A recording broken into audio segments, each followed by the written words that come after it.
যে এনসিপি মানেই July August, আর কারো কোনো অবদান নেই। তো এখানে তো এই ধরনের কথাগুলো বলে আমি মনে করি যে শুধুমাত্র তারা তাদের রাজনীতির অপরিপক্কতার পরিচয় দিচ্ছে। এবং আপনি দেখেন, যতই ক্রেডিট নিতে যাচ্ছে এনসিপি, ততই তাদের পরিসরটা কিন্তু ছোট হবে কি হবে বাংলাদেশে কোনো কিছুই নাই। এখন নির্বাচনের আগে যা যা করা দরকার, সংস্কার, অবাধ সুষ্ঠু নিরপেক্ষ নির্বাচনের জন্য, বাংলাদেশের উন্নয়নের জন্য সবকিছুর সাথে আছি আমরা। তবে নির্বাচনটা যে শিডিউলে দেওয়া হয়েছে, শিডিউলের 10 মিনিট পরেও যেন না হয়। কিন্তু আমার একটা প্রশ্ন, যেটা গতকালকে আলোচনা হয়েছে বা আজকেও এই আলোচনাটা চলছে, যে এনসিপি যে কক্সবাজার গিয়েছে, এটা কি আসলে ডক্টর ইউনূসের ঘোষণাপত্রকে অ্যাভয়েড করার জন্য, নাকি ওরা যেটা বলছে সেটাই সত্যি, মানে নাকি কোনো বৈঠকের বিষয় ছিল এখানে? না, তারা যা করেছে, তাদের দল থেকে তাদেরকে শোকজ করেছে।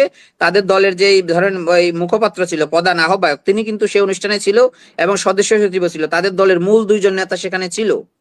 তারা সেখানে গিয়েছে, কেন গিয়েছে সেটা তাদের দল তাদের কাছে ব্যাখ্যা চাইবে। আমার মনে হয় যে এগুলো নিয়ে আমাদের কথা বলার বিষয় না, কারণ তাদের দলের যে একটা বডি আছে, প্রধান দুই নেতা অর্থাৎ আহ্বায়ক সদস্য সচিব, তারা দুইজনই অনুষ্ঠানে উপস্থিত ছিলেন। সুতরাং বাকিদের ব্যাপারে আমরা কথা বলতে পারি না। একটা দলের যখন হাইকমান্ড উপস্থিত থাকে, তাহলে বাকি নেতাদের বিষয়ে তার দলই। নাহিদ ইসলাম তো মঞ্চেই ছিল।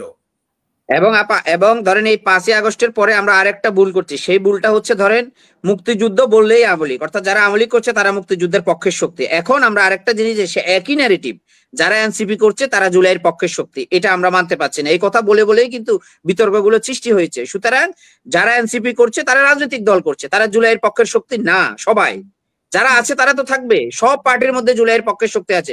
কিন্তু দল হিসাবে আপনারাও আমরা দেখি যে উপস্থাপনা করার সময় অনেক সময় বলেন যে এনসিপি জুলাই আগস্ট। এনসিপির সাথে জুলাই আগস্টের কোনো সম্পর্ক নাই, কারণ তখন এই এনসিপিটা জন্মই হয় নাই। এটা বলি না, কারণ আমরা জুলাই যোদ্ধাই, তাদের মধ্যে এনসিপি যারা ছিল তাদেরকে আমরা সেই হিসেবে, বাট এখন তো তারা নিজেরাও অনেক ক্ষেত্রে বিতর্কিত।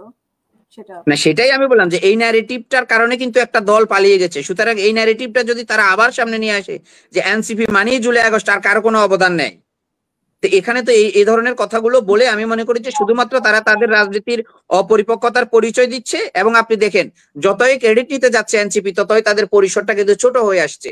এটাই হচ্ছে রিয়েলিটি, এটাই বাস্তবতা। আপনি দেখবেন তারা যতই ক্রেডিট নিবে তত তারা ছোট হয়ে যাবে। আর বিশেষ করে ধরেন আমি মনে করি যে আসিফ কালকে যে স্লোগানটা দিয়েছে, এটা তিনি দিতে পারে না। এটা তার শপথ ভঙ্গ হয়েছে এবং তাকে ডক্টর ইউনূসের সরকারের এই উপদেষ্টা পরিষদ থেকে তাকে রিজাইন দেওয়া উচিত। সে যদি রাজনীতি করার এতই ইচ্ছা থাকে তাহলে দলে যোগ দেখ, রাজনীতি করুক, কিন্তু সরকারের থেকে আবার রাজনৈতিক দলের সাথে থাকবে এই দ্বিমুখী আচরণ বাংলাদেশের মানুষ আর 5 তারিখের পরে চায় না। তারা যা করছে এটা আসলে এক ধরনের ছেলে মানুষই করছে। তারা রাজনৈতিক ভাবে কোনো পরিপক্ক না, বা যারা পরিপক্ক তাদের থেকে কোনো সাজেশন হচ্ছে না। তারা ওয়ান কাইন্ড অফ এনজয় করছে, যে ওইদিকে ঘুরতে যাচ্ছে, ওইদিকে ইয়ে করছে। ম্যাচুরিটির অভাব, আমি মনে করি যদি ম্যাচুরিটির অভাব না থাকতো তাহলে এই 5 তারিখে কেন তারা কক্সবাজার যায়? এটাও তাদের ধরেন আপনি এক ধরনের উদাসীন মনোভাব বলতে পারেন, যে দায়িত্ব জ্ঞানহীনতার অভাব। এবং দায়িত্ব জ্ঞান নিয়ে যদি তারা রাজনীতি করতো, আমার মনে হয় যে এত বড় ভুলটা তারা করতো না। এত সমালোচনা, এত আলোচনার খোরাক তো তারাই দিয়েছে। তো যারা রাজনীতি করবে তাদেরকে আরো অনেক বেশি ধরেন মার্জিত হতে হবে, অনেক বেশি সহনশীল হতে হবে, অন্যের মতকে শ্রদ্ধা করতে হবে। গণতান্ত্রিক প্রক্রিয়ায় আমি আমার কথা বলবো, গণতান্ত্রিক প্রক্রিয়ায় আমি আমার কাজ করব। এটাই হচ্ছে আমাদের মুক্তিযোদ্ধা, এটাই হচ্ছে আমাদের 24-এর মহান গণ অভ্যুত্থান। তো এই জিনিসগুলো আমাদেরকে শিখিয়েছে।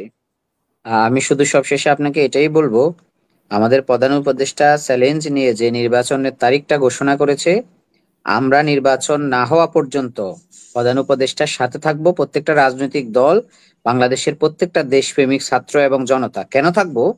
কারণ এই জুলাই আগস্টের অভ্যুত্থানের পরাজিত ফ্যাসিস্ট শক্তি চাচ্ছে বাংলাদেশে যেন কোনো গণতান্ত্রিক সরকার না আসে, যেন অবাধ সুষ্ঠু নিরপেক্ষ নির্বাচন না হয়। এবং দিল্লির দোসররা চাচ্ছে বাংলাদেশে যেন অবাধ সুষ্ঠু নিরপেক্ষ নির্বাচন না হয়। এবং এই জুলাই যারা সবচেয়ে বেশি সুবিধা নিচ্ছে, যারা সুবিধাবাদী গ্রুপ, তারা চাচ্ছে যে এই সরকারটা থাকুক, নির্বাচন না হোক। এই তিনটা গ্রুপের এগেনিস্টে আমাদেরকে দাঁড়াতে হবে এবং আমাদের মানে নৈতিকতার জায়গা থেকে আমরা এই সরকারকে নির্বাচন পর্যন্ত সাপোর্ট দিতে হবে। যে আমার একটা জায়গা তো অন্তত সেটেলমেন্টে আসছি আমি, যে নির্বাচনটা হবে। এতদিন তো আমরা বলেছি যে কবে হবে কি হবে বাংলাদেশে কোনো কিছুই নাই। এখন নির্বাচনের আগে যা যা করা দরকার, সংস্কার, অবাধ সুষ্ঠু নিরপেক্ষ নির্বাচনের জন্য, বাংলাদেশের উন্নয়নের জন্য সবকিছুর সাথে আছি আমরা। তবে নির্বাচনটা যে শিডিউলে দেওয়া হয়েছে, শিডিউলের 10 মিনিট পরেও যেন না হয়। এটা হচ্ছে আমাদের প্রকৃত জুলাই যোদ্ধাদের। কারণ এই নির্বাচনটা আমাদের অনেক রক্তের বিনিময়ে একটা নির্বাচন। এই নির্বাচনটা বাংলাদেশের ইতিহাসে যেন তেন কোনো নির্বাচন নয়। এটা এই নির্বাচনের সাথে রক্ত লেগে আছে, এই সরকারের সাথে রক্ত লেগে আছে, ইন্টেরিয়র গভর্নমেন্টের সাথে। সুতরাং তারা তখনই ফেইলার হবে যখন তারা অবাধ সুষ্ঠু নিরপেক্ষ নির্বাচন দিতে পারবে না, আর তারা তখনই সাকসেস হবে যখন তারা অবাধ সুষ্ঠু নিরপেক্ষ নির্বাচন দিতে পারবে। সুতরাং এই নির্বাচনের জন্য, আগামী বাংলাদেশের ভবিষ্যৎ নির্ধারণের জন্য আমি মনে করি যে দুইটা ব্যক্তির উপর এখন বাংলাদেশের সবকিছু নির্ভর করছে। একটা হচ্ছে প্রফেসর ডক্টর মোহাম্মদ ইউনূস, আর একটা হচ্ছে তারেক রহমান। এই দুইটা ব্যক্তির উপর আগামী বাংলাদেশ নির্ভর করছে। ধন্যবাদ আপনাকে।